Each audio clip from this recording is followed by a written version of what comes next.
स्वागत है आपका परीक्षा स्टडी 24 यूट्यूब चैनल पर। दोस्तों, आज हम आपको डीएलएड प्रथम सेमेस्टर के विषय सामाजिक को कराएंगे। ये सामाजिक की पहली वीडियो है, तो वीडियो को अपने दोस्तों में तथा डीएलएड ग्रुपों में शेयर ज़रूर कर दें। ठीक है, समझते हैं। इतिहास का अर्थ पहले समझते हैं। इतिहास का अर्थ, ठीक है। तो भारतीय परंपराओं के अनुसार इतिहास शब्द का अर्थ ऐसा ही हुआ से माना जाता है। ऐसा ही हुआ मतलब इतिहास से हमें क्या मिलता है, इतिहास से हमें क्या जानकारी मिलती है।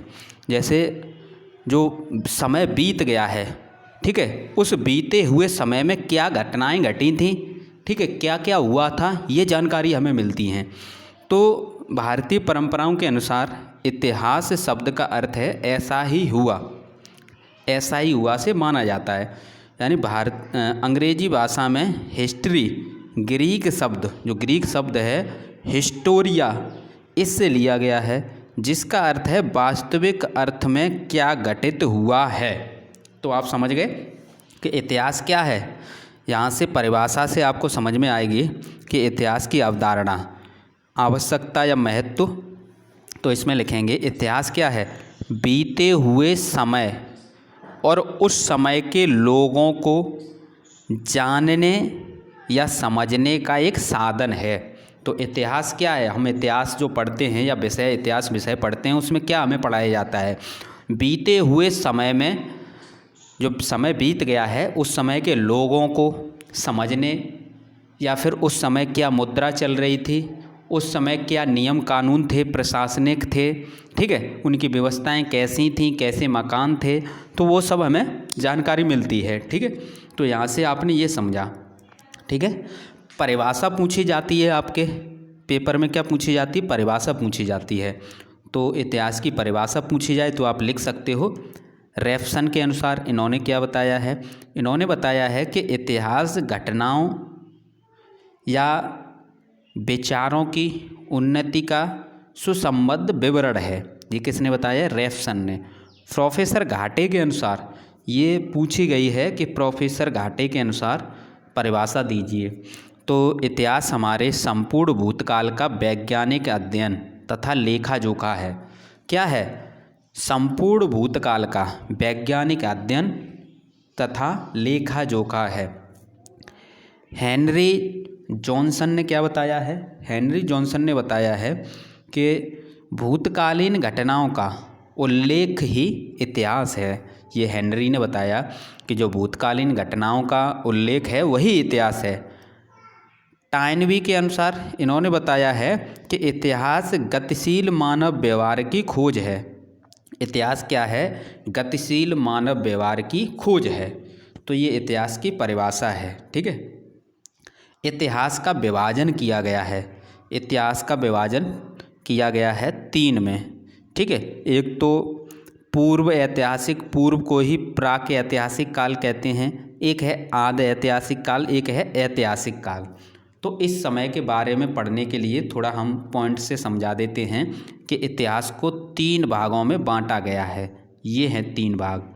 ठीक है, ये पहला, ये दूसरा, ये तीसरा। ठीक है, इतिहास के जनक हैं हेरोडोटस। ठीक है, अब देखते हैं पूर्व ऐतिहासिक काल, आदि ऐतिहासिक काल और ऐतिहासिक काल। ठीक है, हम लोग जो पढ़ते हैं वो है इतिहास यानी ऐतिहासिक काल। अब इसमें है क्या, पूर्व ऐतिहासिक काल में क्या है, लिखित सामग्री प्राप्त नहीं है। जब लिखित सामग्री प्राप्त नहीं है तो हम उसे पढ़ भी नहीं सकते। आदि जो ऐतिहासिक काल है उसमें लिखित सामग्री प्राप्त हैं उसकी, लेकिन हम उसे पढ़ नहीं सकते। प्रॉब्लम ये है। अब ऐतिहासिक काल में क्या है, लिखित सामग्री प्राप्त हैं, उसे हम पढ़ सकते हैं और पढ़ते भी हैं। जो किताबें हैं वो इतिहास हम पढ़ते हैं वही है। अब इसमें समझ लेते हैं प्राक ऐतिहासिक काल में क्या है, पुरातात्विक स्रोत, जानकारी किससे मिलती है, पुरातात्विक स्रोत से। वो तीनों में ही मिलती है, पुरातात्विक स्रोत में। प्राक ऐतिहासिक काल, इसमें जो औजार यूज हुआ करते थे वो पत्थर के हुआ करते थे। किसमें, प्राक ऐतिहासिक काल में। तो इसे पत्थर का काल भी कहते थे, पत्थर माने पाषाण, पाषाण काल, ठीक है। और आदि ऐतिहासिक काल में कांसे के हथियार प्रयोग हुआ करते थे। कांसा किससे बनाया जाता है? तांबा और जस्ते से।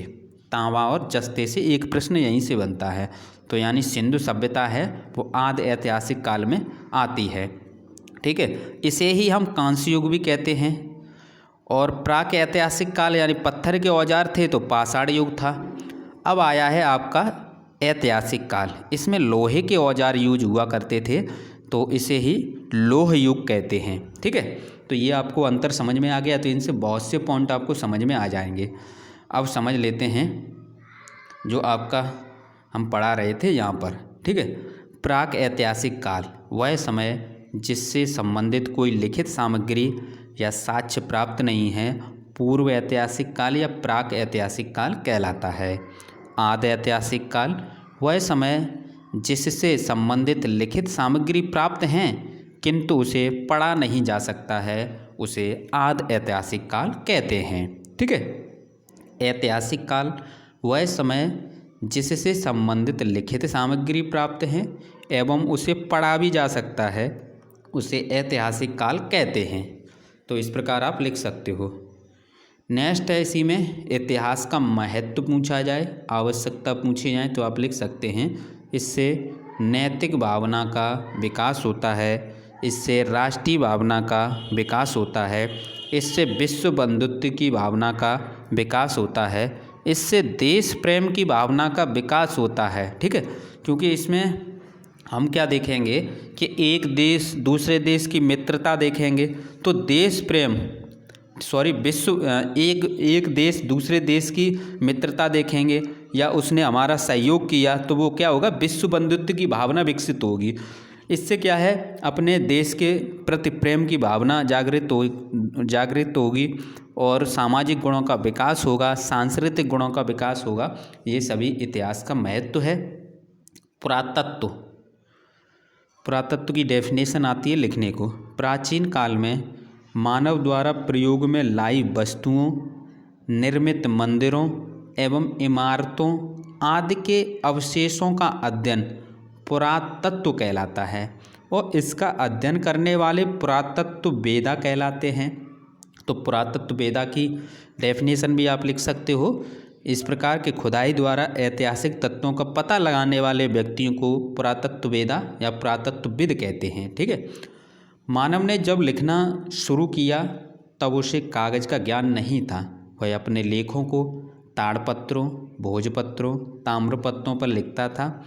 कभी कभी बड़ी शिलाओं, स्तंभों, पत्थरों की दीवारों, मिट्टी या पत्थर के छोटे छोटे टुकड़ों पर लिखता था। ताड़पत्र क्या होते थे? ताड़ के पेड़ के चौड़े पत्ते। भोजपत्र भुर्ज नामक पेड़ की छाल। ताम्रपत्र तांबे के पतले एवं चपटे टुकड़े। स्तंभलेख पत्थर के खंभे पर लिखे लेख। शिलालेख पत्थर की चट्टानों पर लिखे लेख।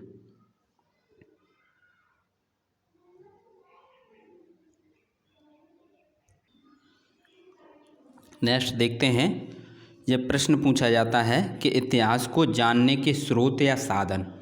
तो आप लिख सकते हो पुरातात्विक स्रोत में अभिलेख, सिक्के एवं मोहरें। साहित्यिक स्रोत थे जिसमें धार्मिक साहित्य यानी वेद, रामायण, महाभारत थे, ठीक है। रामायण के रचयिता वाल्मीकि हैं, महाभारत के वेद व्यास। ये दोनों ही प्रश्न पूछे गए हैं। नेक्स्ट है जैन एवं बौद्ध साहित्य, जातक कथाएं। ये सभी क्या हैं? इतिहास को जानने के स्रोत हैं। धार्मिकतर, अर्थशास्त्र, ठीक है। अर्थशास्त्र कौटिल्य की लिखी हुई पुस्तक है। कौटिल्य यानी चाणक्य की, जिसमें मौर्यकालीन समाज की राजनीतिक, सामाजिक, आर्थिक एवं धार्मिक स्थिति का वर्णन है। तो ये भी पूछा जाता है कि अर्थशास्त्र जो पुस्तक है कौटिल्य द्वारा लिखी गई है उसमें किसका वर्णन है? तो मौर्यकालीन समाज की राजनीतिक, सामाजिक, आर्थिक एवं धार्मिक स्थिति का वर्णन है। राजतरंगिणी ये कल्हड़ द्वारा लिखी गई पुस्तक है। इसमें कश्मीर के इतिहास के विषय में वर्णन मिलता है, ठीक है। तो इस प्रकार आप लिख सकते हो। नेक्स्ट है विदेशी यात्राओं के वृत्तांत द्वारा, जैसे इंडिका मैगस्थनीज द्वारा लिखी गई पुस्तक है।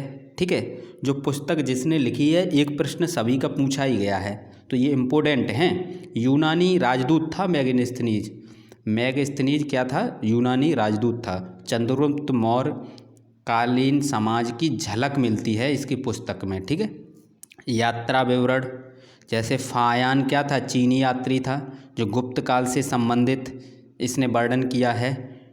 तो हुएनसांग ये भी चीनी यात्री था। हर्षवर्धन के शासनकाल का वर्णन मिलता है, हर्षवर्धन के शासनकाल में आया था। ठीक है, इस प्रकार आप लिख सकते हो।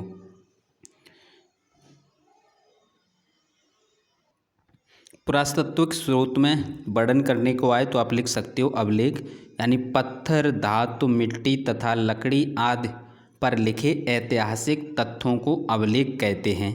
सिक्के व मोहरें, तो सिक्कों से तत्कालीन शासक का नाम, उसका समय, सिक्के की बनावट से उस समय की कला तथा धातु से आर्थिक स्थिति की जानकारी प्राप्त होती है। ठीक है, नेक्स्ट है पुरातात्विक स्रोत। प्राचीन काल में मानव द्वारा प्रयोग में लाए अभिलेख, सिक्के तथा मोहरें आदि जिनसे तत्कालीन या प्राचीन इतिहास की जानकारी मिलती है उसे पुरातात्विक स्रोत कहते हैं। ये सभी हेडिंगें आपके पेपर में पूछी गई हैं। ठीक है, साहित्यिक स्रोत में क्या लिखेंगे? प्राचीन काल में मानव द्वारा लिखित साहित्यिक ग्रंथों जिनसे तत्कालीन यानी उस समय यानी प्राचीन इतिहास की जानकारी मिलती है उसे साहित्यिक स्रोत कहते हैं। उदाहरण में वेद हैं, रामायण है, महाभारत हैं। नेक्स्ट है आपका इतिहास में तिथियां, यानी तिथि निर्धारण की पद्धति। इतिहास में कुछ तिथियां ईसा पूर्व में होती हैं और कुछ ईसवी में। एक ईसा पूर्व का तात्पर्य है ईसा मसीह के जन्म से पहले का समय। इसे अंग्रेजी में BC अर्थात बिफोर क्राइस्ट लिखते हैं। इसी प्रकार ईसवी को अंग्रेजी में AD लिखते हैं। AD लैटिन भाषा के दो शब्दों एनो डोमिनी से बना है। AD का मतलब है ईसा मसीह के जन्म का वर्ष, अर्थात ईसा मसीह के जन्म के बाद की तिथियों को ईसवी या AD कहते हैं। तो इस प्रकार ये टॉपिक था। आज के लिए इतना ही। वीडियो को अपने दोस्तों में तथा DLED ग्रुपों में शेयर कर दें। हम आपको आपके सिलेबस के अनुसार पढ़ाते हैं, तो आपको क्या है, आपके सिलेबस के अनुसार पढ़ाते हैं। तो ये सामाजिक का जो आपको पढ़ा रहे हैं या कोई भी विषय पढ़ाते हैं तो हमारे पास ये सिलेबस रहता है। ठीक है, हम आपको आपके सिलेबस के अनुसार ही पढ़ाते हैं।